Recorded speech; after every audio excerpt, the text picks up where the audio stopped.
Hello friends, ఈరోజు మనం botanical గార్డెన్లో ఒక ఇంట్రెస్టింగ్ ప్లాంట్ గురించి చూడబోతున్నాం. అదే వెనిల్లా ప్లాంట్. మనం చాలామంది వెనిల్లా అని ఐస్ క్రీమ్స్లో చాలా విని ఉంటాం. వెనిల్లా అంటే ఏంటి? వెనిల్లా అనేది ఒక ఆర్కిడ్ మొక్క. అది ఒక తీగ లాంటి మొక్క.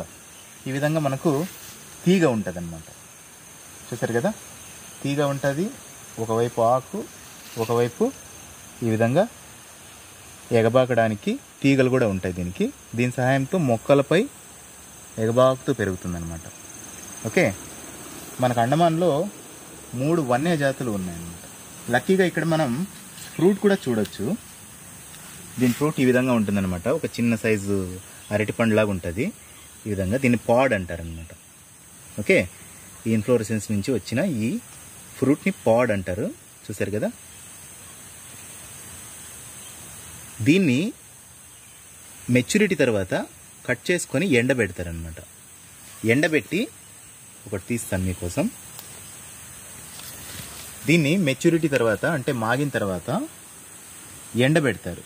ఎండబెట్టి ఫుల్ డ్రై అయిపోయిన తర్వాత దీన్ని ఆల్కహాల్ మరియు వాటర్ మిశ్రమంలో కలిపి ప్రాసెస్ చేస్తారు. ప్రాసెస్ చేసి దీని నుంచి అరోమాటిక్ సబ్స్టెన్స్ అయిన వెనిల్లా ఫ్లేవర్ను ఎక్స్ట్రాక్ట్ చేస్తారనమాట.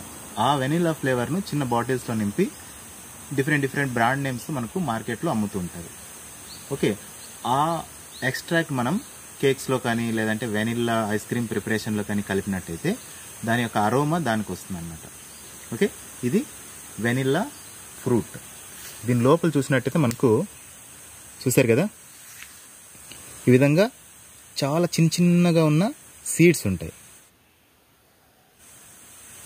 ఓకే, ఎండిపోయిన తర్వాత అదంతా చిన్న పౌడర్ లాగా కనిపిస్తుంది మనకు. ఆ పౌడర్ని మనం ఏం చేస్తామంటే ప్రాసెస్ చేసి ఆల్కహాల్ వాటర్లో చెప్పాను కదా, ఎక్స్ట్రాక్ట్ చేసిన తర్వాత ప్యూరిఫై చేసి దాన్ని మనం మార్కెట్లో అమ్ముతుంటారు. దాన్ని తీసుకొని బేకరీ వాళ్ళు, ఐస్ క్రీమ్ ప్రిపేర్ చేసే వాళ్ళు మనకు ఐస్ క్రీమ్స్లో కలుపుతుంటారు అన్నమాట. ఇది వెనిల్లా ప్లాంట్ గురించి. ఈ వీడియో ఇంట్రెస్టింగ్ అనిపిస్తే మీ ఫ్రెండ్స్లో షేర్ చేయండి, సబ్స్క్రైబ్ చేయండి, లైక్ చేయండి. Thank you.